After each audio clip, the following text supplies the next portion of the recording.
ஓம் நமச்சிவாயா. அனைவருக்கும் வணக்கம். போன வாரத்தில் ஒரு பதிவை பார்த்தேன். ஃபேஸ்புக்குன்னு தெரியல, யூடியூப்னு தெரியல. அதில் ஒருத்தர் ரஜினி பற்றி பேசுகிறாரு.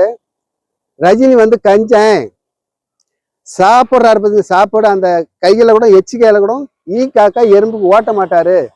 அது அந்த சோறு உழுந்துட்டாக்க அது எறும்பு சாப்பிட்ருமா. இவருக்கு நான் ஒரு பதில் சொல்கிறேன். சுமார் 29-30 வருஷத்துக்கு முன்னே திருவண்ணாமலையில் கிரிவல பாதை 14 கிலோமீட்டரு இருட்டாக கிடந்துச்சு. அப்போ ஒரு லைட் வசதி எதுவுமே கிடையாது.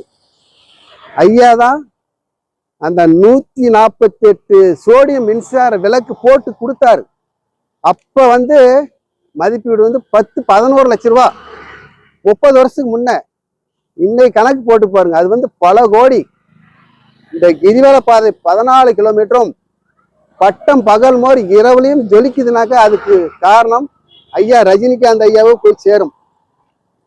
இப்படிலாம் அவர் பல நன்மைகள் செய்யறாரு. அவரை போய் நீங்க அவதூறுலாம் பேசலாமா? அதே மாதிரி இன்னொன்னு சொல்லிடுறேன். நம்ம பட நடிகர் உசிலைமணி, காமெடி நடிகர், குண்டா இருப்பார் பாருங்க, நீங்க பார்த்துருக்கலாம்.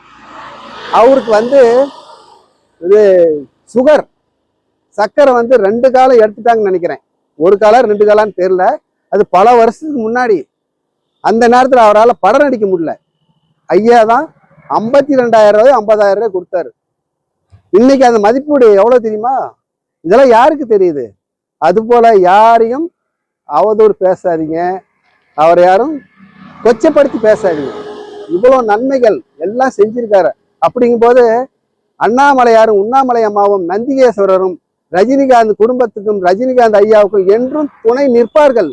யார் எது பேசினாலும் ஐயா கலங்கக்கூடாது. நீங்கள் ஒரு சிகரம், மலை, உங்களை யாரும் அசைக்க முடியாது. எல்லா புகழும் வாங்கிட்டீங்க, எல்லா பேரும் வாங்கிட்டீங்க. இதுக்கு மேல உங்களுக்கு என்னங்க வேணும்? நல்லா இருப்பீங்க, நல்லா இருப்பீங்க. யார் எது சொன்னாலும் அதை நீங்க எடுத்துக்காதீங்க. ரஜினிகாந்த் ஐயா வாழ்க வளர்க. ஓம் நமச்சிவாயா. திருச்சிற்றம்பலம். ஓம் நமச்சிவாயா. அனைவருக்கும் வணக்கம். போன வாரத்தில் ஒரு பதிவை பார்த்தேன். ஃபேஸ்புக்குன்னு தெரியல, யூடியூப்னு தெரியல. அதில் ஒருத்தர் ரஜினி பற்றி பேசுகிறாரு. ரஜினி கஞ்சன் சாப்பிட்றாரு பற்றி சாப்பிட அந்த கையில் கூட எச்சிக்கையில் கூட காக்கா எறும்புக்கு ஓட்ட மாட்டார்.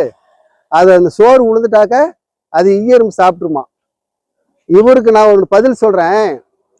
சுமார் 29-30 வருஷத்துக்கு முன்ன திருவண்ணாமலையில் கிரிவல பாதை 14 கிலோமீட்டரு இருட்டாக கிடந்துச்சு. அப்போ ஒரு லைட் வசதி எதுவுமே கிடையாது. ஐயா தான் அந்த 148